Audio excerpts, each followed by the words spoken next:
هذا البرنامج برعاية مشفى فرمان. مشفى فرمان بكافة الاختصاصات: جراحية، تنظيرية، عظمية، نسائية، داخلية وأطفال. قامشلو، طريق الحسكة.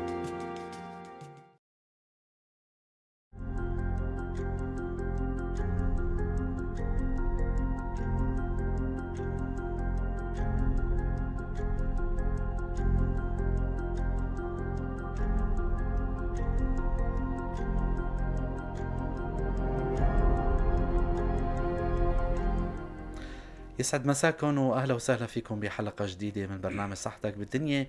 حلقه جديده وضيف جديد وموضوع مهم كتير وجديد. رح نكون معكم بالبث المباشر عبر الموجة 103.5 من بوير اف ام، عبر البث المباشر صفحتنا صفحه الاذاعه بوير عربي. برنامج صحتك بالدنيا هو برنامج صحي توعوي، نستضيف فيه اطباء ونناقش موضوع بخص كل اختصاص. طبعا موضوعنا بهالحلقه هو موضوع مهم كتير، وضيفي بالاستديو هو الدكتور بندوار عدنان محمد، جراحة الوجه، اختصاصي بجراحة الوجه والفكين والفم، طبعا من ضمنه زرع الأسنان. أهلا وسهلا فيك دكتور بندوار، يسعد مساك. يسعد مساك استاذ عماد، اهلا وسهلا فيكم. متابعينا ومستمعينا، رح نحكي اليوم عن موضوع مهم كتير هو بروز الفكين. يا ترى شو هو، شو أسبابه، كيف علاجه؟ كتير من الأسئلة رح نطرحها على الدكتور بندوار، لكن خلوكم معنا بعد الفاصل الصغير.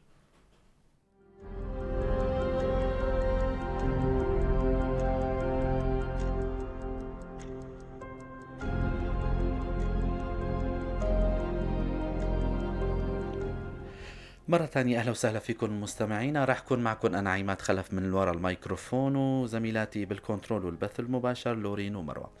الدكتور بندوار، موضوعنا اللي هو شائع كتير، قبل ما نفوت حتى على الحلقة هيك شوي ناقشنا، طلع هذا الموضوع هو كتير جدير بالذكر لحتى نحكي عنه. هو موضوع بروز الفكين. يا ترى شو هو كتعريف أو كمصطلح طبي دكتور؟ بداية يسعد مساكم استاذ عماد، يعطيكم العافية، يعطيكم العافية على الإذاعة الكريمة. موضوع بروز الفكين استاذ عماد، هلا في مصطلحات. في بروز الفكين عبارة في بروز فك علوي، بروز فك السفلي. نعم. المصطلحات الطبية نسميها أحيانا الصنف الثاني هو عبارة عن بروز الفك العلوي، والصنف الثالث هو بروز الفك السفلي، أو الوجه المحدب هو بروز الفك العلوي، والوجه المقعر بروز الفك السفلي. بالإضافة أحيانا بروز الفك العلوي يسمى وجه العصفور أو تم العصفور، نعم. نسيت المنظر. هاي التسميات المعروفة. في أسباب طبعا. بروز الفك العلوي يختلف عن بروز الفك السفلي كتشخيص، كعلاج، كالشكل، وكخطة العلاج كمان بيختلف. بنحكي عنها بالتفاصيل ضمن الأسئلة إن شاء الله.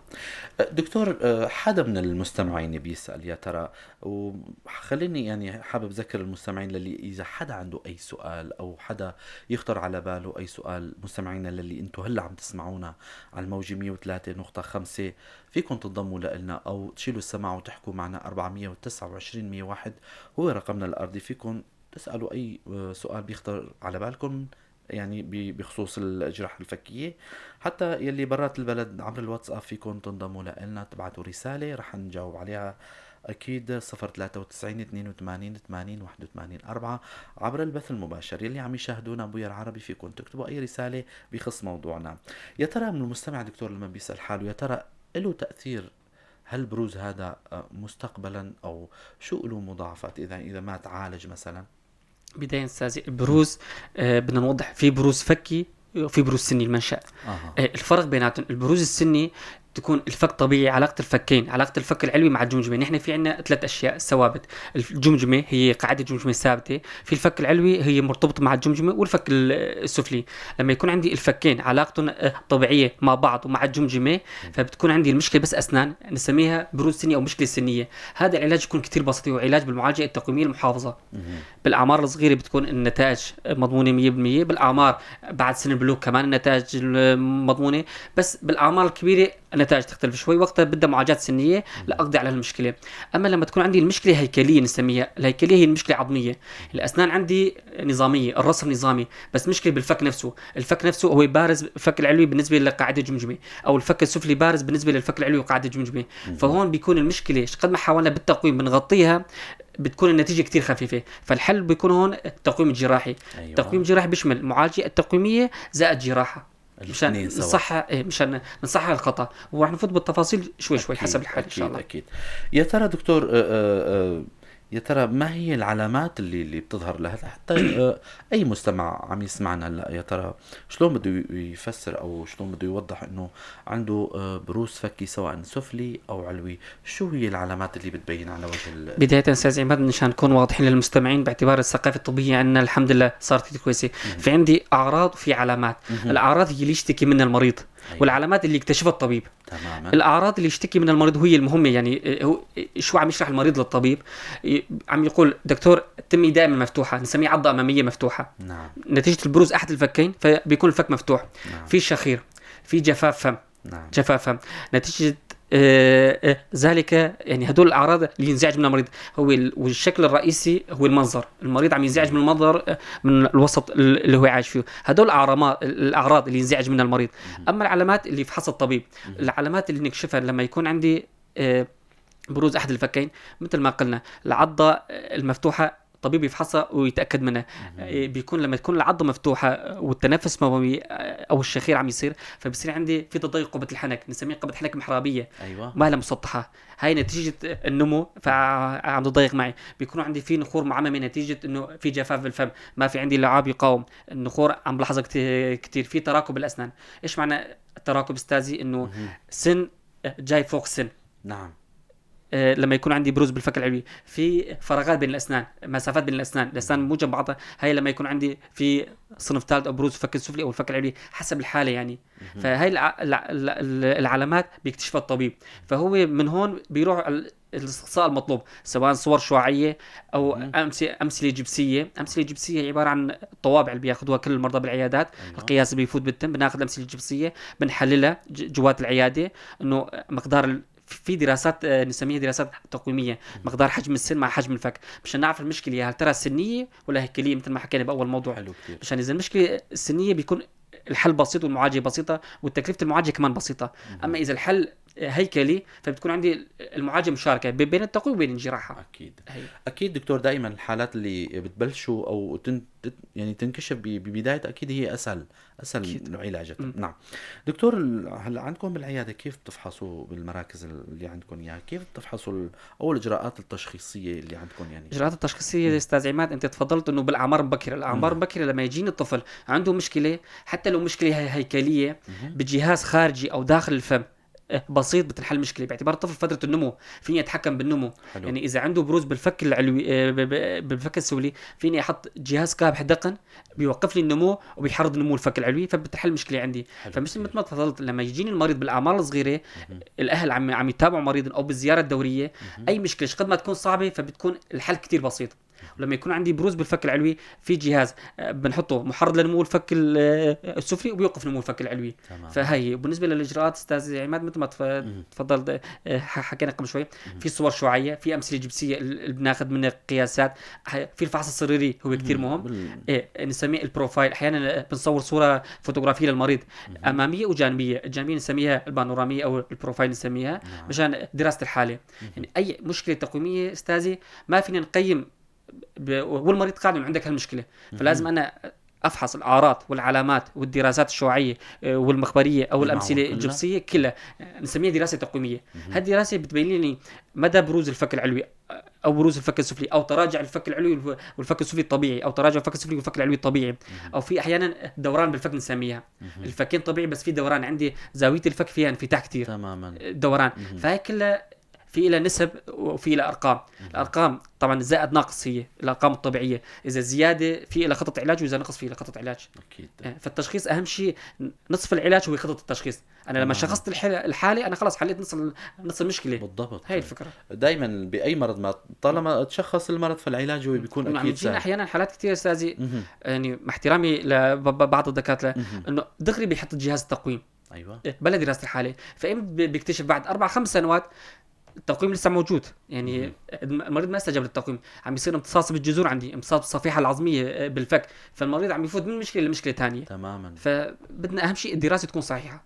اكيد. هي دكتور، وصلنا لمرحله العلاج بعد التشخيص والاجراءات الشعاعيه، سواء كان حتى يا ترى المريض عم يسال او المستمع عم يسال يا ترى كل العلاجات او بتكون مثلا وقائيه او جراحيه، وايمتى بتلجأوا للجراحي وايمتى بتلجأوا للمحافظ؟ طبعا السؤال مهم، وهذا اهم شيء بالموضوع. اكيد زبده الموضوع. العلاج استاذي بالاعمار الصغيره قبل فتره نمو لعمر 16 سنه نسميه علاج محافظ. في عندي محرضات فك، محرضات نمو، موقفات نمو مثل جهاز كابع دقن، او في اجهزه خارجيه هي بتوقف لي الفك هدول. او في نسميه التقويم الوقائي، عباره عن صفائح تنحط فوق الاسنان. طبيب التقويم حسب دراسه الحاله بيكبح نمو اي فك المطلوب كبحه، ويزيد النمو اي فك مطلوب زياده النمو. الله. فبالفترات النمو الفك هاي الفترات هي زبده العلاج، يعني هي الفتره الذروه نسميها، انه هون فيني احصل على افضل نتائج بابسط الطرق والوسائل، بدون جراحه او بدون شيء. بعد توقف النمو، بعد مريض فوق 18 سنه، تقويم بس هون فيني استفاد من تقويم الاسنان فقط. تقويم الفكين ما عاد فيني استفاد منه، النمو وقف تماما. فتقويم الاسنان بستفاد منه اذا عندي مشكله سنيه. مشكله سنيه بيظبط لي رصف الاسنان. الرصف هو عباره عن تسويد الاسنان او تظبيط الاسنان باللغه العاميه. رصف الاسنان بيظبط لي يا دكتور التقويم. اما اذا عندي مشكله هيكليه سواء بالفك العلوي او السفلي، وقتها مضطرين للتقويم الجراحي. رحب ذكر مستمعينا للي عم يسمعونا هلا عبر البث المباشر بوير العربي اللي برات البلد، فيكم تنضموا لنا. اي سؤال بيخطر على بالكم بما يخص الجراحه الفكيه، دكتور بندوار محمد اختصاصي بجراحه الوجه وجراحه الفكين والفم موجود بالاستديو. نحن طبعا باستعداد للاجابه على اسئلتكم. ايضا للي عم يسمعونا عبر الموجه 103.5 برنامج صحتك بالدنيا، وضيفي الدكتور عدنان بندوار عدنان محمد، للي حابب ينضم لنا عبر الرقم الارضي 429-101. موضوعنا هو عن بروز الفكين. كتير في يعني اسئله مهمه كتير، ولكن دكتور مدى خطوره العمليه اللي دائما العمل الجراحي؟ قبل ما اذكر الخطوره بدي افوت بتفاصيل العمل الجراحي، انه شلون فينا نخدم المريض. نحن اتفقنا في طريقتين علاج، المحافظ والجراحي. المحافظ هو الافضل طبعا، يعني ما في رط والتكلفه اقل، وبس يفضل بالاعمار الصغيره. لما يكون عندي مشكله هيكليه عم بحكي مشكله بالعظم، فبالاعمار الصغيره اما عندي بالقاعده العظم نسميه او العظم القاعدي. لما يكون عندي مشكله سنيه حتى بالاعمار الكبيره تحت 40 سنه، بالتقويم العادي يمشي الحال. بالتقويم اعاده رصف الاسنان، او في سنفات في دوران بالسن فيني اضبطه متقدم او متاخر او كذا. اذا مشكله سنيه عندي اما اذا المشكله هيكليه، الطرق الجراحيه شلون استاذ عماد؟ الجراحه كتير تطورت على المدى السنوات، والطب بشكل عام يتطور. الجراحه اي منطقه بالفك لما اشوف الخلل فيه فيني اسوي المنطقه هي بحد ذاتها جراحه، يعني مالي مضطر. كان قبل لما يكون عندي مشكله بالمنطقه الاماميه بالفك العلوي يضطروا يكسروا الفك كامل. هلا لا، الجراحات اتطورت والاجهزه الجراحيه اتطورت، حتى هلا الاجهزه الجراحيه نسميها جهاز بيزو سيرجري، حتى متوفر بالمركز عندنا يعني. الجهاز الوحيد بالمنطقه بصراحه، انه المنطقه اللي بدي اياها بس بقطعها وبرجع لها محلها، يعني مثل لعبه اطفال بتصير بصراحه. تماما. المنطقه اللي بدي اياها مكعبات. عندي المنطقه الاماميه بس بارزه، الباقي طبيعي. بقطع المنطقه الاماميه بكيفها بالشكل اللي بدي اياها، تماما، برجعها بثبتها بالوجه الناس بالوجه طبعا حسب الدراسه. اكيد. وفي حاليا عم نشتغل مقارنه مع دكتور التقويم، في اطباء التقويم معالجات عم تطول 4-5 سنوات. بالجهاز البيزو سيرجري عم نفصل كل سن جراحيا، يعني كل سنه عم تصير عندي وحده مستقله. ممتاز. وظيفه التقويم شلون استاذي؟ عم يحرك السن، عم يحرك السن، بس انا مع قاعدته مع قاعده، فالحركه تكون كتير بطيئه. فانا لما افصل الاسنان سن مع بعض وفرت المده، فعندي المده صارت اقل والشفاء صار اسرع. هاي المنطقه الاماميه اذا بدي استاذ عماد بكسر المنطقه الاماميه فقط بقدمها او برجعها بالطريقه اللي بدي اياها. المنطقه السفليه اذا بدي بقدمها. الزاويه اذا عندي بس منطقه الزاويه. المنطقه الخلفيه احيانا يكون او طرف ما مثلا ربما يكون ما متناظر. في مصطلح هو نسميه العضله المعكوسه او يسموه العضله المتصالبه. هذا بيكون عندي الفك طبيعي بس طرف واحد. والانسان الطبيعي يكون الفك العلوي هو خارج للفك السفلي. لما يكون عندي بالعكس صاير الفك السفلي هو بارز والفك العلوي داخل جوا من طرف واحد، بس بقطع المنطقه المطلوبه مني بس. المنطقه الخلفيه بقطعها بحركها للمكان اللي بدي اياه وبثبتها. فتره التثبيت 21 يوم للشهر وخلص ترجع المشكله. المريض كتير بيخلص طبيعي. ايه ومن ضمن الجراحه التقويميه استاذ في مصطلح يعني ليش قلنا التشخيص هو افضل شيء؟ في بروز الذقن، ايوه يعني هذا مستقل عن الفك. تماما. يعني عمليات الذقن يسموها عمليات تصنيع الذقن، هاي لحالها مستقله ما لها علاقه لا بالفك السفلي ولا بالفك العلوي. اذا اجرينا دراسه الفك العلوي الطبيعي الفك السفلي الطبيعي بس عندي بروز بالذقن او تراجع بالذقن، هاي عمليتها مستقله تماما ضمن التقويم الجراحي داخل، بس هاي العمليه خاصه بالذقن، عمليه من داخل التم ما في خارجي. أيوة. طبعا عمليات التقويم اغلبها 90% كلها من داخل الفم مشان ناحيه جماليه. تماما بده يسوي هيك عمليه بده يكون في ندب يعني خارجيه. ايوه مشان الندبه الخارجيه. فالعمليه كلها من داخل الفم، سواء في عندي تراجع بالذقن اقطع الذقن احط طعم عظمي واسوي التقديم للدرجه المطلوبه، او احيانا يكون عندي بروز كثير بالذقن بقطع الذقن وبرجع للناحيه الهي المطلوبه. دكتور كل هالاجراءات هاي متوفره عندنا متوفره يعني لحتى طبعا حديثا متوفره بصراحه ما بقول لك من زمان. لما فتحنا المركز يمكن حضرتكم كنتوا حاضرين فجبنا الاجهزه اللازمه لكل سواء للجراحه الفكيه بشكل عام او جراحه تقويم بشكل عام او مش موضوع الزرع. يمكن شفت حضرتك جبنا احدث الاجهزه واحدث الانظمه واشتغلنا فيها الحمد لله. والنتائج دكتور كيف بتكون مرجوه يعني مثل ما بيقولوا يعني لما تشتغل اكاديمي استاذي فالنتيجه تكون اكاديميه اكيد. فالحمد لله يعني النتائج لهلا اكيد كويسه الحمد لله.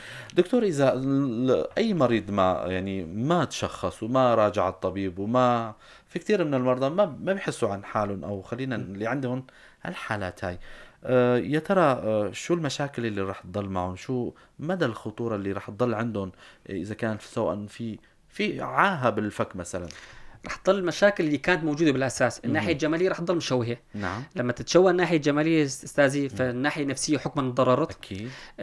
النطق والكلام تضرر.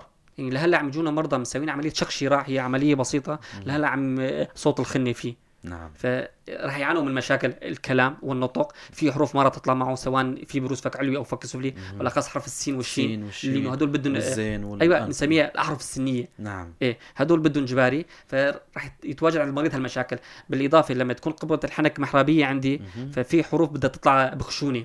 بالاضافه راح يصير عندي نخور بالاسنان، يعني اسنان ما في شيء. المحرابيه دكتور هي اللي تكون ضيقه يعني ضيقه كثير نسميها محرابيه. باعتبار التم يكون مفتوح، يعني ايش قد ما تسكر تمك ما يتسكر، يعني عندك بروز بالفك. فبده يصير جفاف. نحن عندنا اللعاب هو عم يحمي الاسنان ضد البكتيريا، فلما يكون عندي جفاف بده يزيد عندي النخر كثير. فبتشوف ايش قد ما اهتميت باسنانك في عندك نخر، يعني مو بايدك، يعني المشكله فيها في التهاب لثه بده يصير باعتبار في عندي جفاف باللثه تماما. فهالمشاكل كلها اكيد راح تكون متواجده يعني. والتقويم الجراحي استاذي باي عمر يمشي الحال. هذا كان راح اساله يعني انه حتى هذا المريض انه يعني بالطب ما في شيء انه خلاص ميؤوس. حتى بهالعمر بنسوي اول شيء التقويم 6 شهور، التقويم السني. انه ايش في انا مشكلتي بدي احل الاسنان مع العظم. فبحل الاسنان اول شيء، لانه مشان لما ارجع الفك انا لما اتحكم بالفك الشيء اللي القاعده اللي عم اشتغل عليه هي الاسنان، فبدي ارجع الاسنان طبيعيه. فبدي ارصف الاسنان، اسوي ورصف الاسنان. دكتور التقويم خلال 6 شهور المعالجه التقويميه يزبط لي اياه، الاسنان صاروا جاهزين بغض النظر يعني ما له علاقه بالفك بالعظم، له علاقه بالاسنان بس. رصف الاسنان يعني ما له علاقه بالفك وما له علاقه بالاسنان الطرف المجاور تماما. يعني بيشتغل لك كل وحده مثل ما تفضل مكعبات تماما. الفك العلوي يسوي لي الاسنان صف واحد والفك السفلي صف واحد، وانا عن طريق التقويم الجراحي بعيد له الطباق مثل ما كان. معناتها بهالحاله المناطق هي ما نحن بحاجه لطعم، مو مثل العمليات الاخرى، يعني المسافه بين الاسنان راح تكون اكيد قليله يعني أكيد. فالعظم راح يتشكل يعني يتشكل لانه غالبا عم نحتاج بحالات البروز اول شيء، يعني بالتراجع احيانا عم نحتاج للطعم العظمي، اما حالات البروز غالبا عم نحتاج لقلع السن من كل طرف، نقلع السن مشان نرجع استغناء يعني استغناء من اغلب شيء هو الضحك الاول عم نستغني عنه أكيد. عم نقلعه عم نرجع الفك للناحيه اللي بدنا اياها المطلوبه. عمليه كتير بسيطه بس شلون ما كان اسمها عمليه يعني أكيد. فبعد العمليه الاختلاطات اللي ذكرتها مثل اي عمليه عاديه في وزمه في ورم في شويه الم لمده محدوده يعني والنتيجه تكون مرجوه ان شاء الله. بنهاية اللقاء هذا حابب أشكر الدكتور بندوار، وإذا حابب يعقب على شيء معلومة ضلت عنده أو حابب بنختم لقاءنا بشوية نصائح للمستمعين للي بما يخص موضوعنا اليوم. النصائح بصراحة بما يخص الموضوع البروز الفكين أو أي موضوع المتابعة الدورية. يعني هي دوما بننصح مرضانا أنه كل 3 شهور أو كل 6 شهور بس متابعة فورية. إذا في عندي مشكلة باللثة بحلها بعلاج كتير بسيط بدون عملية أو تجريف أو تجريب مفتوح. إذا في عندي نخر صغير بحله بدون ما يكون سحب عصب أو خراج أو كيسة. إذا عندي البروز الفك يعني لما يجيني الطفل عمره 6 شهور او سنه، العلاج بيكون ابسط مما يجيني مريض عمره 30 سنه. طبعا. فالفكره هي بس المتابعه الدوريه، واي مشكله لما شفناها نتسرع بالعلاج فيها. طبعا. اي مشكله فبس المتابعه أكيد. وعدم اهمال الاطفال، بالاخص الاطفال المشكله عم تكبر عندهم كثير كبيره. فبتمنى من كل المرضى السلامه والصحه. أكيد. بس المتابعه يعني. بشكرك كثير الدكتور بندور عدنان محمد، اختصاصي بجراحة الوجه والفم والفكين، على هالمعلومات القيمة والاستضافة الحلوة. شكرا لكم دكتور. بتشكرك استاذ عماد، بتشكر اذاعتكم الكريمه، ما تقصروا، الله يعطيكم العافيه. هيك البرامج المميزه، يعطيكم الف عافيه. شكرا تسلم كثير أستاذ. لكم. حابب اشكر الزميلتين كمان لورين ومروه، كانوا معي بالبث المباشر. كنت معكم انا عماد خلف من وراء الميكروفون. للاسبوع القادم ضيف جديد وحلقه جديده، تضلوا بخير وسلامه.